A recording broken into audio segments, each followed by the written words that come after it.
Welcome all of you. This is SIDDHI Webinar Series is Education Week. We are commemorating Mahatma Gandhi's return to India on January 9th, 1915. As you know, Gandhi was very intent on creating an education system that was also practically relevant to the surroundings and also local conditions. So in this particular talk by Dr. Rajesh Ganesan, who is a professor at the Volganov School of Engineering at George Mason University, Fairfax, Virginia, he's going to discuss importance of school-university partnership, case study of a great K-12 graduate fellows project. This is an effort and also a model of collaboration between elementary, middle schools and high schools, teachers, students and administrators and also professors to create a kind of awareness and also train teachers in STEM. And it's actually one of the most far-reaching efforts by the American government last 10 years to kind of change the emphasis on school system and especially emphasize STEM. SIDDHI, all you know that this is SIDDHI's mission and vision. This is a kind of a map of SIDDHI that we have created. SIDDHI is actually about synergies, creating a synergy, a platform for discussing socially relevant technologies. We bring together academia, industry, experts, policymakers, officials, social entrepreneurs, and the general public to create a kind of a platform to discuss, debate, and criticize. So welcome back to the SIDDHI webinar series.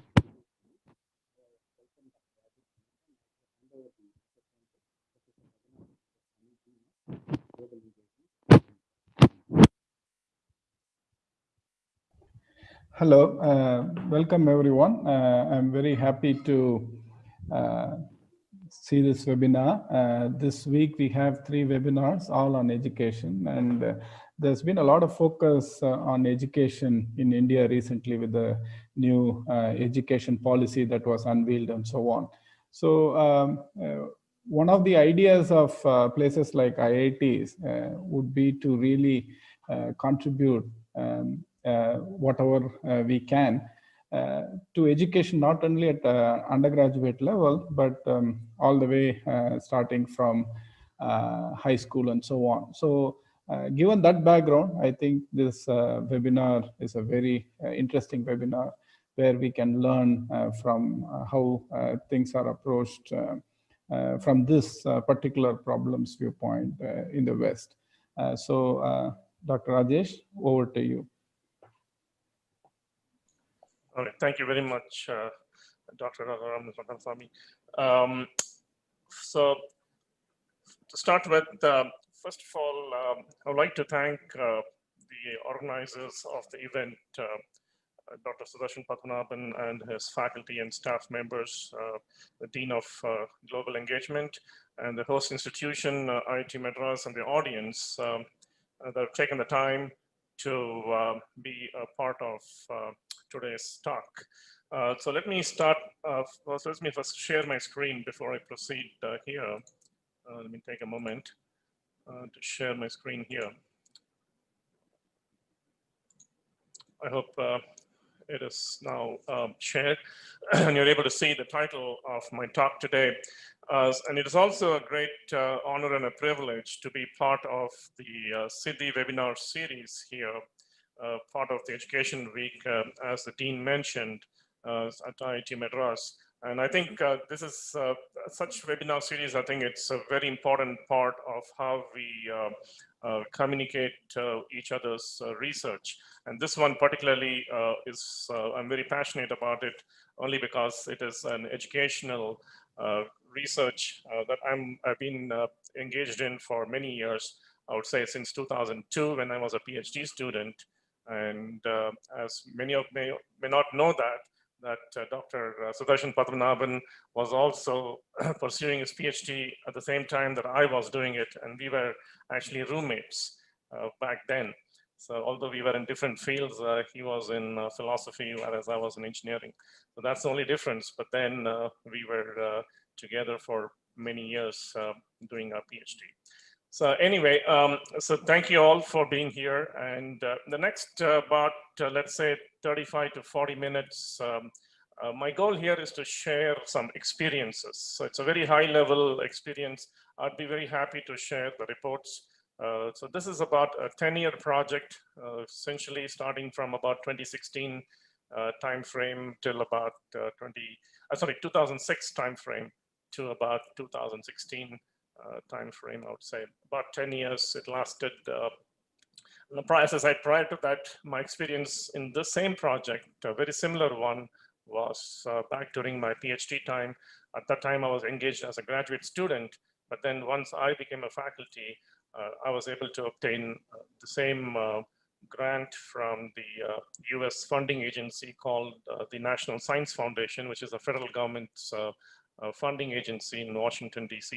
And they are the main sponsors of this program.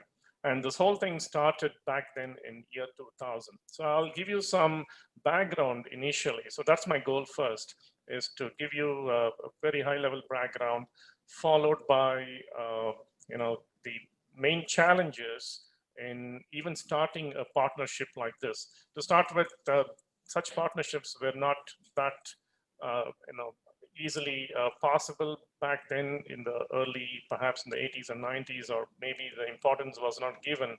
But then as soon as the internet revolution happened and the need for more and more STEM folks happened, I think these partnerships became more and more relevant and also important.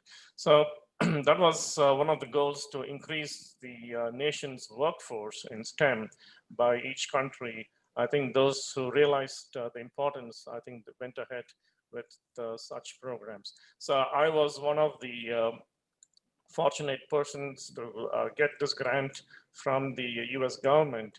And before that, as I said, my PhD advisor got the grant, and at that time I was a graduate student. So anyway, so I'll give you the history of this and then a little background, followed by my own experiences with this and how important this is, and what are the benefits that I've seen so far. And finally, also challenges in sustaining it. It's not just enough to do a 10-year version of this, but how do we keep this going on? So that's kind of my layout of today's talk. So the title here, as you see, is Importance of School-University Partnership. The project that I am talking about, which is, I was a principal investigator of this project along with other faculty members at my university, which is George Mason, which is in Fairfax in Virginia. So essentially, location-wise, I'm just about 20 miles away from, if you recall, the Washington, DC region. So my project was called Sunrise. I would say about 100 plus, close to 100 to 120 projects were funded by the US government during that period, starting from year 2000 till about 2010. And many of them lasted till about 2016, 2017. So that the total funding lasted for about 10 years, and then each project lasted anywhere from 6 to 7 years, sometimes a little more than that, up to 8 years. Okay, so please remember that my project name was Sunrise.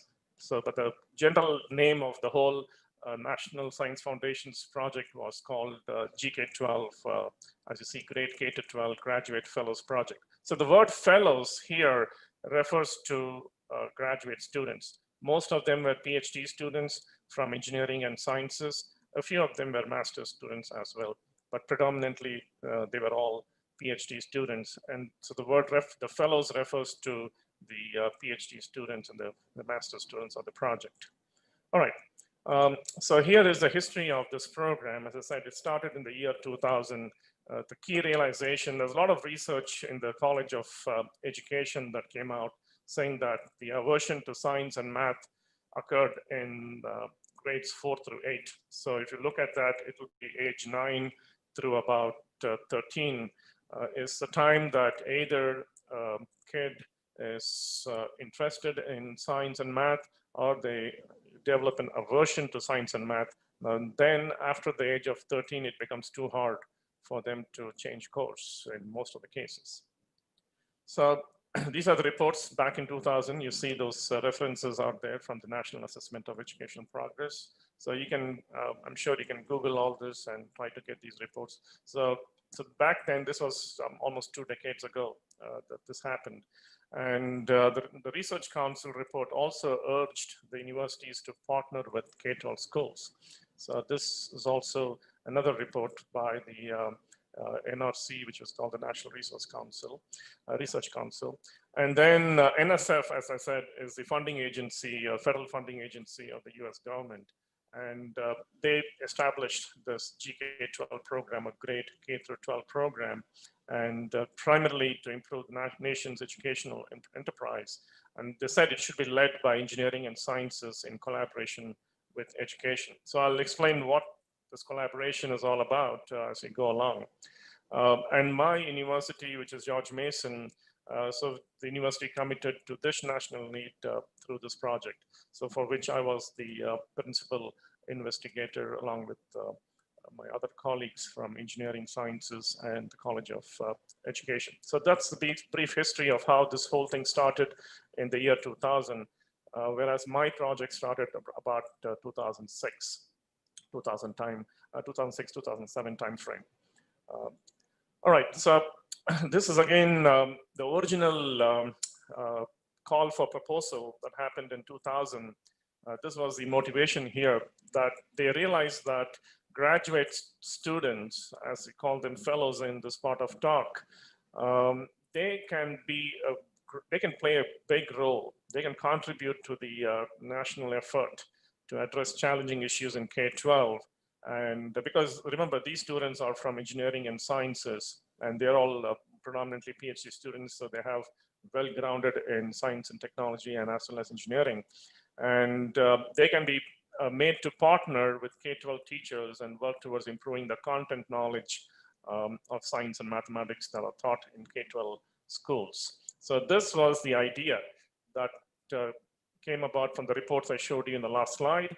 And this was the main, I would say, the motivating sentences of the call for proposal that asked for universities to come forward and obtain the right proposals, obtain grants, and be part of this huge initiative by the US government. Okay, moving along. So this was the mission of Sunrise, which was my project. So I put together a team of faculty to address this particular call for proposal here. And the mission of my project was to infuse IT-rich science and engineering concepts into grades 4 through 6. Remember, the reason I chose grades 4 through 6 is based upon the history that this is the time when the aversion to science or mathematics begins. So we wanted to focus on this particular grade here so that we can capture students who are trying to fall apart in the sense and trying to deviate away from science and mathematics, at least those who are not getting the science education that well. So I'll explain what was the status of science education in the next slide, especially in some of the schools in the local region. But this was the reason to pick this grade level first to address a focus on this project. And the idea is to potentially change the delivery of science instruction that was happening in the schools for grade 4 through 6, and also in turn have this long-term professional development of these students and teachers. So that was a goal. One side, we tried to improve the science instruction in the classrooms that will motivate more and more children towards science and math. On the other hand, we also improve or especially develop the professional qualities of fellows and teachers. So it was both sides, the two-sided benefit for doing this. And the impact that I have seen in the last 10 years, approximately, as I said, starting from 06, 07 timeframe till about 17, is that we funded over 40 students. So remember, all these predominantly were PhD students, probably 1 or 2 were masters. So it was all PhD students. And they all had a 2-year rotations in this program, and several teachers, or 200 teachers, were participant during those 10-year period, and several students that went through this program, about 4,000 plus students also were impacted by this program. So that's a brief background here. And the participants of my program, if you see here, GMU collaborators, obviously engineering was a lead, which was the lead unit, as they call it. I was a principal investigator. Then I had faculty from College of Science, from physics and mathematics departments. I had the College of Education as well as a participant here. Then it obviously involved students and research advisors of fellows. Remember, all these PhD students are not my students. So they were students that came from various research advisors. So, you also have to get the research advisors of these PhD students to also agree for these students to participate in this program. So they were also a part of this. We focused on 3 school divisions. Now, the Fairfax County Public School is one of the largest, probably the second largest in the whole US. I think the California system is perhaps slightly bigger. I think either the Bay Area, the San Francisco Bay Area, or the Los Angeles, one of them has a very large system. But Fairfax is perhaps the second largest school division in the entire US. And then there were 2 others. One was Alexandria, the other one is Manassas. So all these school divisions are around the Washington, DC area, and they're all in the Northern Virginia region of the country. So technically, geographically, we are all in Virginia state, although we are all the suburb of Washington, DC. As I say, if you think like this, think of Delhi, Noida, and Gurgaon. Noida in UP and Gurgaon in Haryana, but then Delhi is the capital city. So it's a very similar setup here. We're just outskirts of Washington, DC.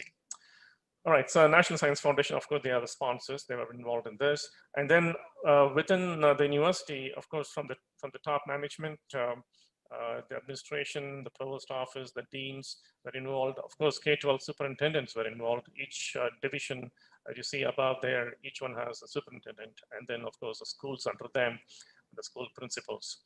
The final element here at the bottom, you see the project evaluator and a project manager. Now, this is a very important component of the project. I will talk about the project evaluation also in about 3-4 slides from now. So this is ideally the list of participants that we had. And as I already mentioned, we had more than 40 students participate and more than 200 plus teachers and 4,000 students go through this program. Okay, and this slide is about the demographic. So what type of schools that my project was focused on?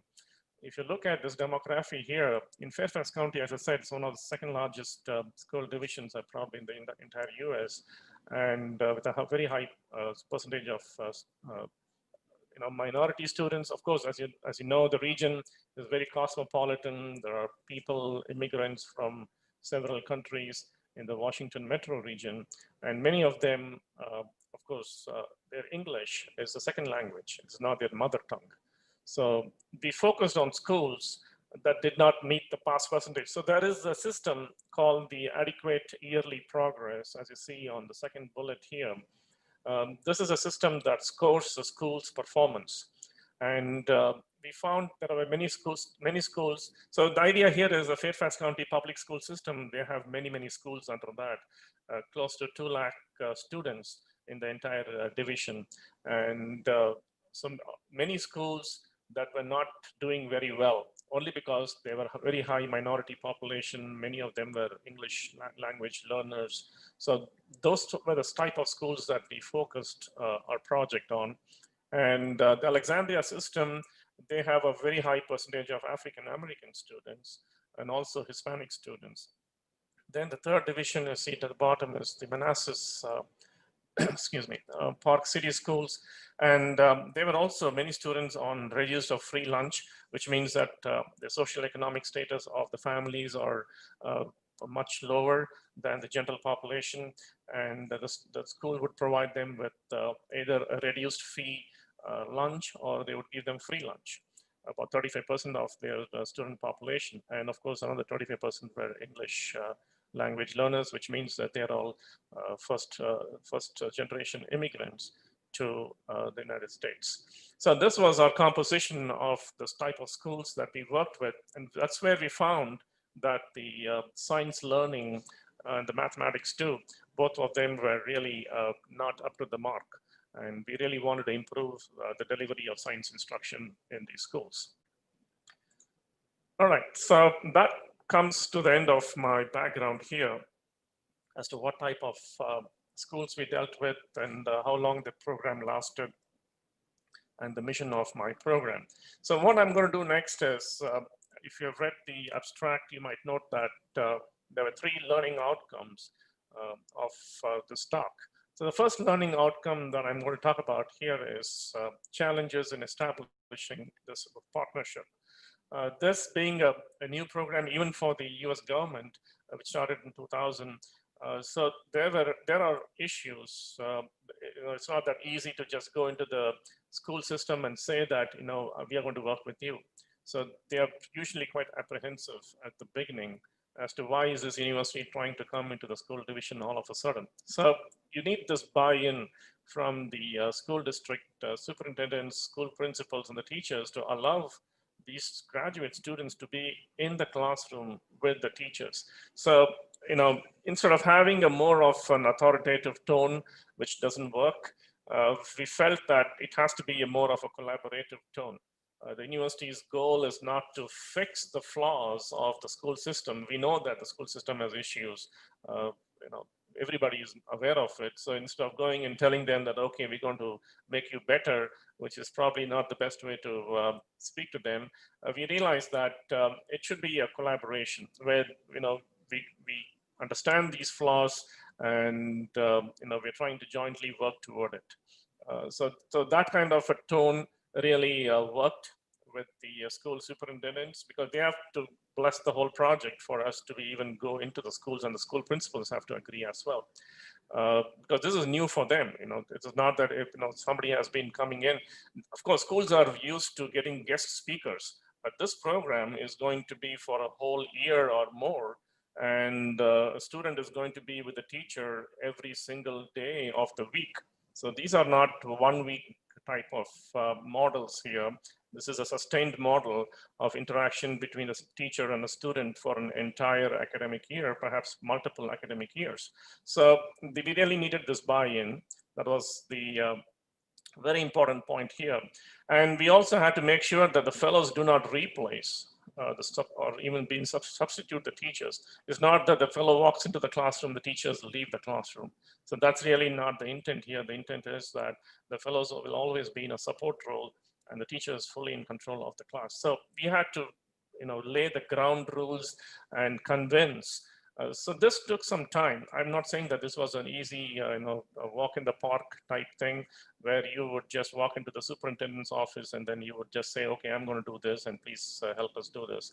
We really had to convince them, tell them the expected outcomes. At that time, it was only expected outcomes.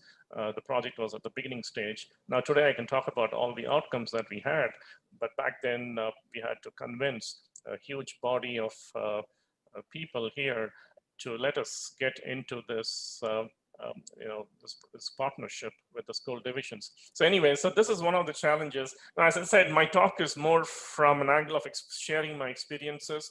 So if anybody is going to start something like this is something to keep in mind of. If those who are already doing it, perhaps you will see similarities and differences with the way this project went about in the United States, especially in the Northern Virginia region. All right, so this was my one of the very first challenges that we faced to begin this partnership, is to get this buy-in from the school side. All right, the second challenge, if you would call, is the curriculum. So the other thing we had to convince is that we do not deviate from the state department's education standards. So every state in the US has what's called the standards of learning. It's called SOLs.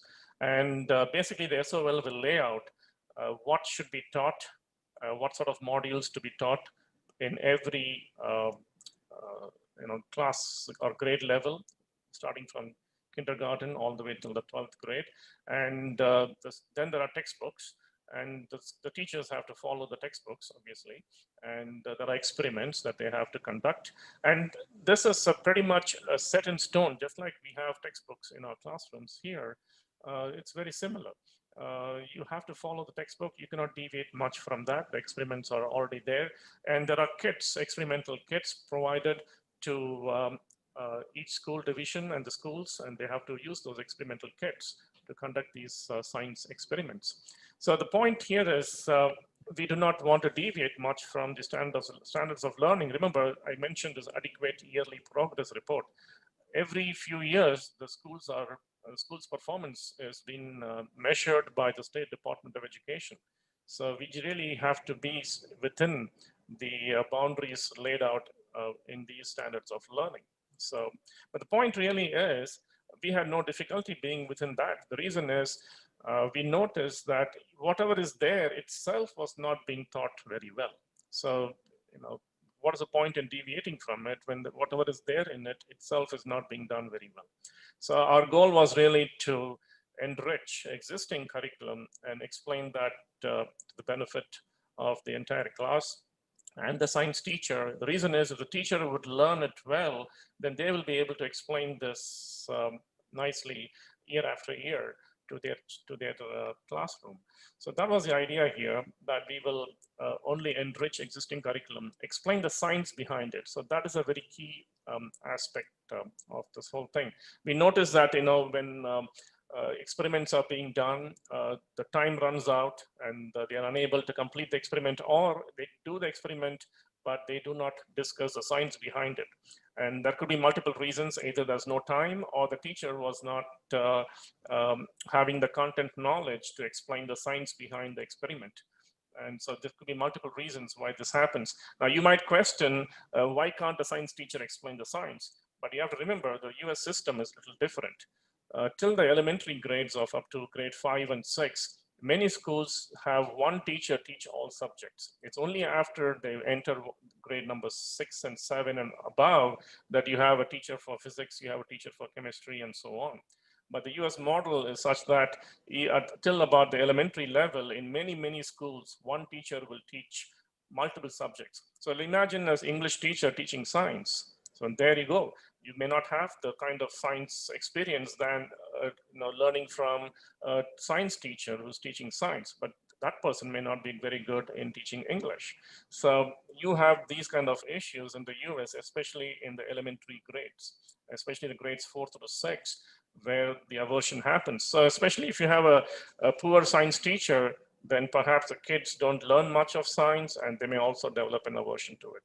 So that was really happening across many school divisions in the US, and including the divisions that I worked with. We noticed that some of the teachers did not have the qualifications to teach science, especially at the elementary level, which is a very critical age when this aversion happens. So therefore, this model of one teacher teaching many subjects at the elementary level was another reason why this was happening. Now, part of the reason goes back to teacher salaries, the money allocated to the school division to hire teachers. So it's not a small problem that can be solved in one day. If it was a small problem, they would have solved it by now. But remember, this is the system, and we have to work with the system and see what else we can do to make it better.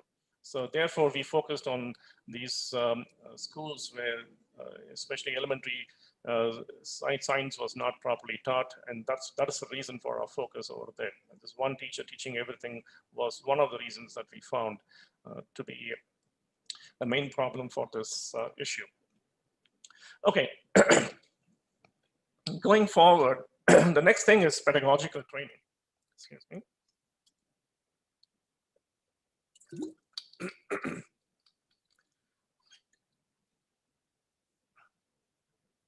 In pedagogical training, what we see here is the fellows are coming from engineering and science. So they don't have this training. As you see, teachers have a license to teach because they go through a 2-year licensing program. But these graduate students from engineering and science are PhD students, and they do not have the pedagogical skills in teaching elementary school children. So that is where the College of Education comes into picture.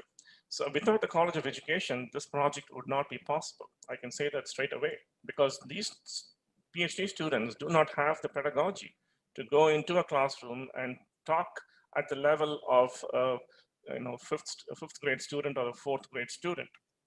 So they need to be trained and familiarized with teaching styles. So that was a very important part of this project, that we had to use our summer, between our semesters, to train these students on pedagogy. And again, if you look at the last bullet, hands-on learning, experiential learning, inquiry-based learning, problem-based learning, there are many teaching styles that the teachers use in classrooms. And these students, these graduate students, had to be made familiar and trained on these type of teaching techniques. So this topic was given to the College of Education. So they supported us by helping to train these graduate students on these learning styles before they were launched at the beginning of the school year, which is typically September, is when the school year begins in the United States. So by the time these students would have been trained on these pedagogical skills. So that was the reason why College of Education was needed. And secondly, College of Education also, they know these schools very well, because they are the ones who train teachers. They are the ones who conduct the teachers licensing exams. Therefore, it is also easier to approach the schools through the College of Education, instead of being an engineering school going into a school and trying to talk to the teachers there.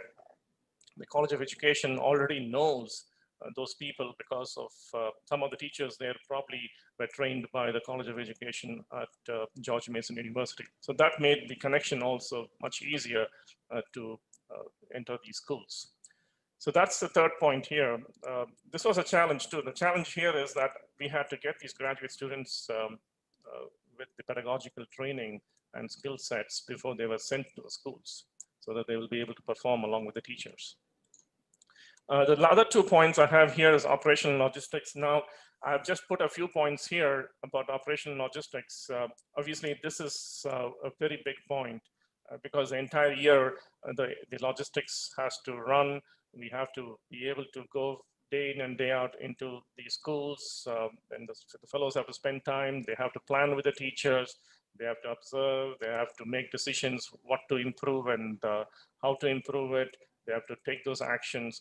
And then we also have to have the weekly debrief within the team at George Mason. The students have to write, when I say students, I'm talking about the fellows. They have to write journals as to what they saw, and they have to keep reporting to us. And this is a weekly activity, or rather I would say from the fellows' point of view, is a daily activity. At least the project management, which is myself and my faculty, we used to be in constant touch, weekly meetings throughout the year with these graduate students and the teachers to see what is going on and how we can improve the situation there. So the operational logistics is basically, it takes away the entire year. Some initial part, what I was showing you, those are all the initial part to establish this partnership. But once you establish everything, then the whole year, academic year, we have to plan every day's operational logistics here. So this takes away the entire academic year. Then the last point here is essentially independent project evaluation. So this is a very important piece of the entire project, that we needed to have feedback. Are we making any progress here at all? Sending these students, we are planning so much effort is being put by the university side and the teachers as well. So what is the impact of this whole thing? So we needed to have an external independent project evaluator, and to do formative and summative evaluation, visit the schools, meet with teachers, conduct surveys and interviews, and then we have to, from the project management side, we had to create the response to the evaluation. And also the last point here is how do we track these participants beyond project years? So that's essentially this whole project evaluation was all about. So we had an external evaluator, and luckily the grant provided some money for us to be able to pay a salary to the project evaluator. It was budgeted as part of the grant. So therefore, this was a very important piece of our project. All right, so that brings me to the end of the first learning outcome. So let me move on here. I have a few more slides to talk about the other two outcomes. So the activities at school by these fellows, I just listed a few of them here. The most important ones is one to lead the post-experiment science discussion. As I said, this is one piece that the teachers we found were not well prepared. So they would, the fellows would help the teachers and explain the science better to the benefit of the teacher as well as the students. So the teacher will also learn and be able to continue this year after year. And they used to serve as role models for the children because they look at these folks as engineers or scientists. So that was another role for the fellows to play in the classroom. Obviously, curriculum enrichment with the teachers during the planning session.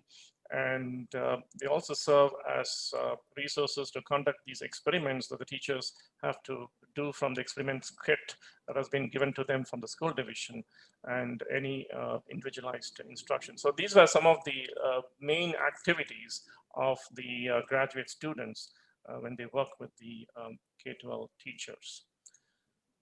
All right, so let me switch gears here and talk about learning outcome 2. So this learning outcome is going to focus on the benefits that we saw over the period of 10 years.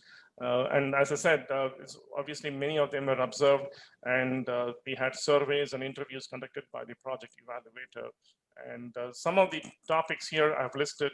It is not the entire comprehensive list, but these were the themes that we focused our interviews and surveys on. So each bullet you see here had a set of sub-questions that would try to understand how each one of these were measured, and the input from the fellows and the teachers. And towards the bottom, you see teacher preparedness for teaching science, student understanding of science. We did classroom tests to see students' understanding of science. We had a control group, and then another group that we used to compare against and see, because of the presence of this graduate student in the classroom, did this class do better than the class that did not have these graduate students? So we were able to do such comparisons, and even teachers, we administered some science quizzes and so on. So of course, all of them were anonymous, but we knew who the control group was, so we were able to understand this. So again, these are all part of the details in the reports that we generated. If anyone is interested to send me an email, I'll be happy to share the reports with more details of these. But anyway, these are the main themes of our surveys and interviews to understand whether we are making an impact at all through this project. Benefits: teachers significantly improved content knowledge because of the presence of the fellows. They used to skip lessons, as I said, or skim over those that they were not very confident about.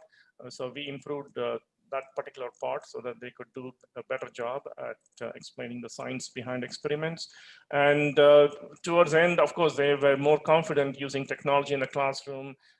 They improved their perception of science concepts, and were more able to excite the students about STEM.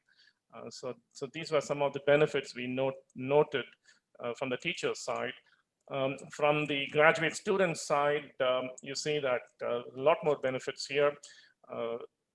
Their communication skills improved. They were more confident in public speaking because these students, remember, they're PhD students, and they're trying to go into this classroom and speak to the students there and the teachers. The ability to work in teams improved. And generally, the second bullet is talking about, they gained a lot of experience in developing innovative hands-on and teaching materials. They deepened knowledge about science and the cultural diversity in these schools. Now, some of these graduate students came from schools that were not that diverse, whereas the schools we worked with were so culturally diverse. As I said, a lot of immigrants population were there in the DC metro area. So therefore, they became more familiar with these environments. And towards the end, we also noticed that it impacted their own research too, because they were trying to explain their research to a 5th grade student. Sometimes, the students would ask them, what do you do at George Mason? So now they have to explain their PhD research in very simple sentences to a 5th grade student. So that helped them to more deeply discover their own research. So that was the another benefit we noted here. And last bullet here, they felt a greater sense of social responsibility. And I think many of them I'm still in contact with. I think they're all like lifelong ambassadors of this kind of program that they had benefited from. So I'm sure they are also able to encourage these programs wherever they are. Some of them entered academia, some of them went into the industry, but they do remember that this program was hugely beneficial for where they are today. The last benefit, of course, to the university, it allowed the university to be more nationally recognized as a leader in infusing STEM into K-12. This partnership really highlighted the university's name, and it transformed graduate education, especially for the students, the way their research and teaching skills were improved. Remember the pedagogy that has been taught by the College of Education, that really helped them to become very good teachers as well. Plus their own deep understanding of their own research that happened as they were trying to work with these schools and teachers and children. It also laid a foundation within the engineering school. A new K-12 outreach division was recently formed a few years ago, I would say. It just wasn't existing before. So that way, the Dean of Engineering also committed toward creating a K-12 outreach division. These are some of the, I would say, benefits of doing this partnership that highlighted the importance of this entire partnership here. So that's about my benefits here. The last learning outcome I have here is about institutionalization and sustainability. So the first thing here, it's very obvious, the importance of the school and university partnership, the realization that, everybody's a stakeholder here, the K-12 division, the university and colleges, and the corporate, of course, who ultimately hire most of the university students. A few may go into academia, but majority land up in the industry. So this nation's STEM workforce, it's building that is a social responsibility that's shared by K-12 universities, community colleges, and the corporate. So everybody understands this. It is very obvious. So therefore, the importance lies right there in this statement here. And it is also important to get the buy-in from the university administration that, to establish the K-12. I've told you that in engineering, we established this a few years ago. These things happen, it just doesn't happen, by itself. Sometimes you need some sort of a catalyst to get this going. So that was the benefit of this, and involving graduate students. So this has to happen. It's obviously graduate students don't stay there permanently. So every 2 years they are in rotation. So it's important that there is sustained efforts to engage faculty across the university to be part of the school-university partnership. Because everybody is busy in their own research and they're doing their own work, but this is a program that would be able to bring all of them together for as a social responsibility, I would say. Finally, corporate involvement.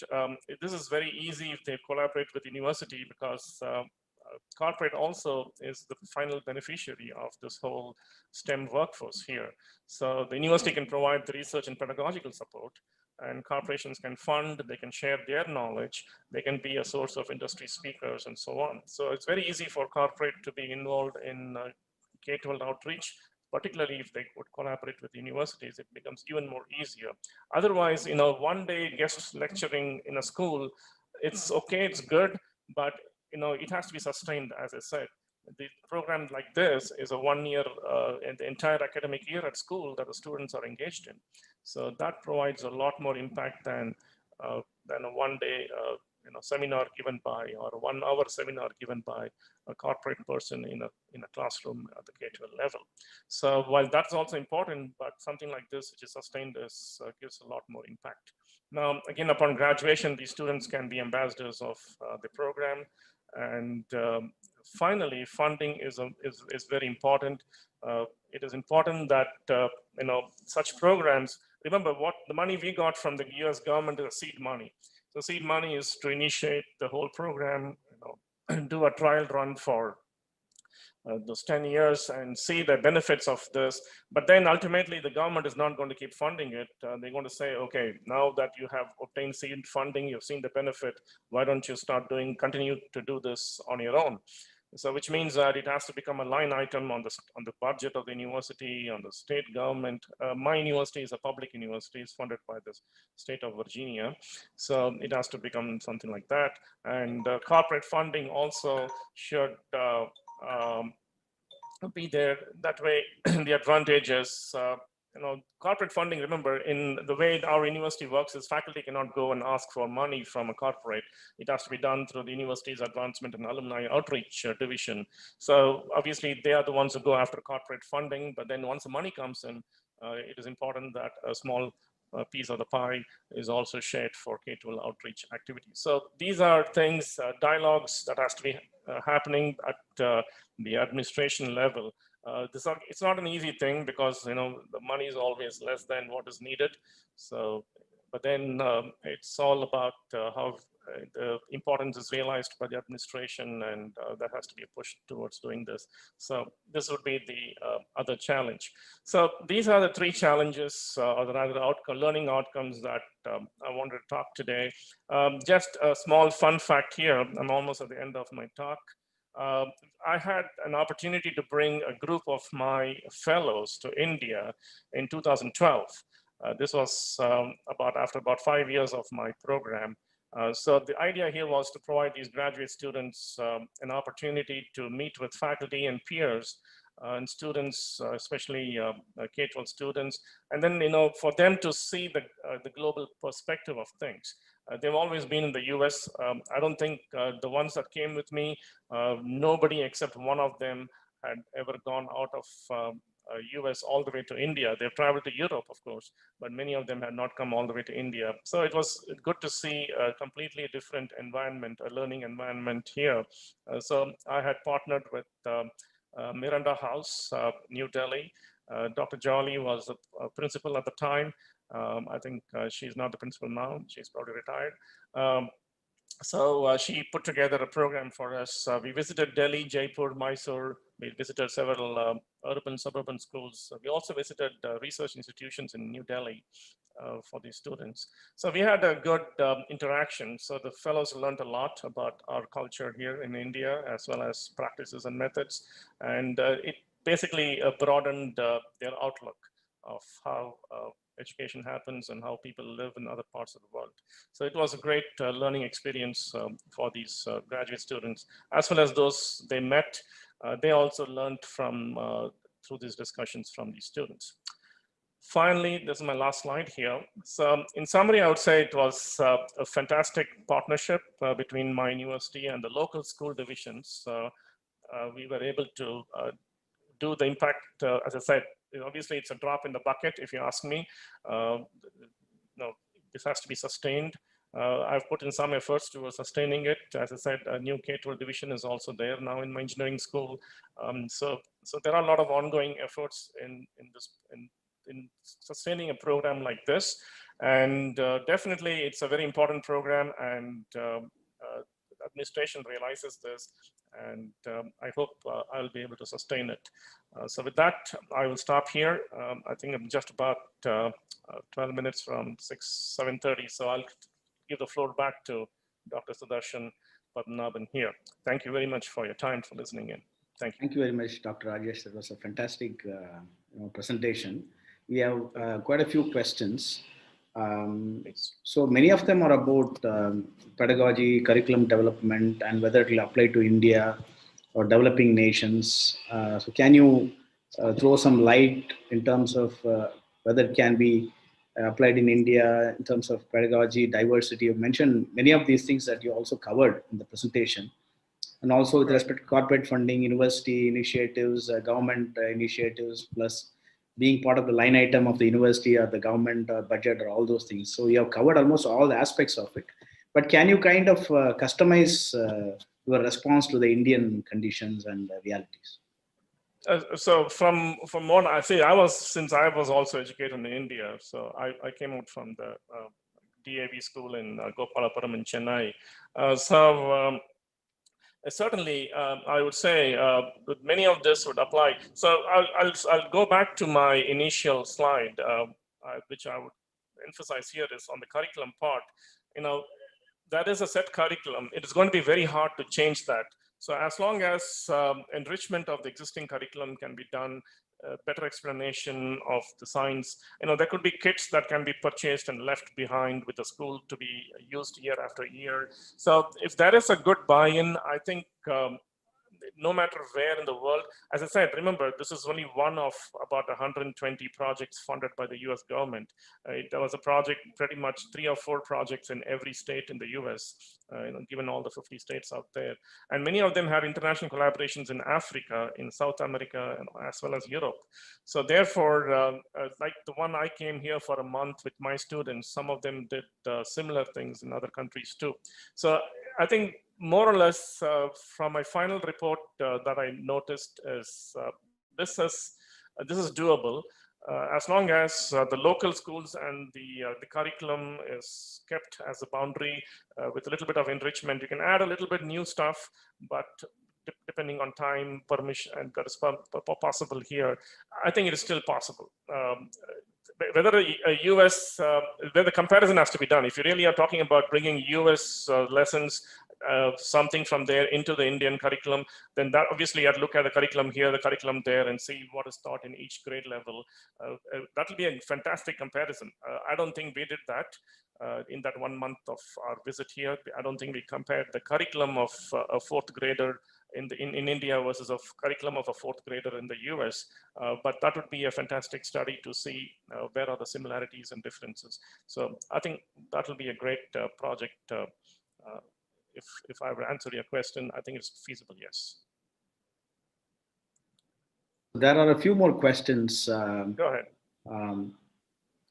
So actually, one of the questions is that how do we include the skill-based curriculum, which is missing in a regular syllabus in Indian education system, or schools or colleges, whatever? So when you say skill-based, means are you referring to the bottom of the slide? If you see here, you see hands-on learning, experiential, inquiry-based, and problem-based. So when you say skill-based, means you're talking about hands-on learning, if I would understand it that way. Yes, if that is what the definition of skill-based learning is, equivalent to the hands-on learning or experiential learning, yes, the US education system has a heavy emphasis on hands-on learning. So they build a lot of models from, of course, they don't use very high-level technology, but this even at the grade level of 4, 5, and 6 that I've worked with, that is a tremendous focus on hands-on learning. Very little on memorization, honestly. So therefore, yes, if you can convert, so that is another good place to start the comparison with. Okay, what sort of hands-on learning is done at the 4th grade in the US versus what is being done here? What sort of textbooks are there? What sort of textbooks are here? So I think it is possible if one of the ideas here is to bring in a lot of hands-on learning into classrooms. So where could you do that? Again, it should be very simple. As I said in the point up here, use existing experimental kits, add new kits, but remember, it should be repeatable every year. You cannot buy an expensive kit for a school that breaks down after 2 years and they don't have the money to buy again. So it is possible. I think a lot of things can be done with existing kits. The thing is that you have to focus on converting the lessons into simple experiments. So it's a challenge. I'm not saying it is easy, but yes, that will be a great enrichment on existing curriculum. Yes, it is. So actually, somebody mentioned that experiential and skill-based learning could kind of help fusing these two. And I think when you talk about skilling, then obviously, you kind of learn the skills, hone the skills, which is obviously involved with experience, right? So that kind of go together. And one of the panelists is also Dr. Piyush Ghosh, who works on this kind of repeatability of many of these experimental kits. Correct. And so the third webinar, he'll probably be able to address some of these issues that the questions are being raised about. Absolutely. So if there is any other question, then we can continue, or probably I think we are almost close to 7:30, right? Somebody's mentioning the assessment rubric, about assessment rubric. I just try to scroll down and then see what is being asked. Assessment rubric, yes. As I mentioned, these are the main themes of assessment that we did, but each one of them had a rubric, there was a set of questions and a rubric associated with that.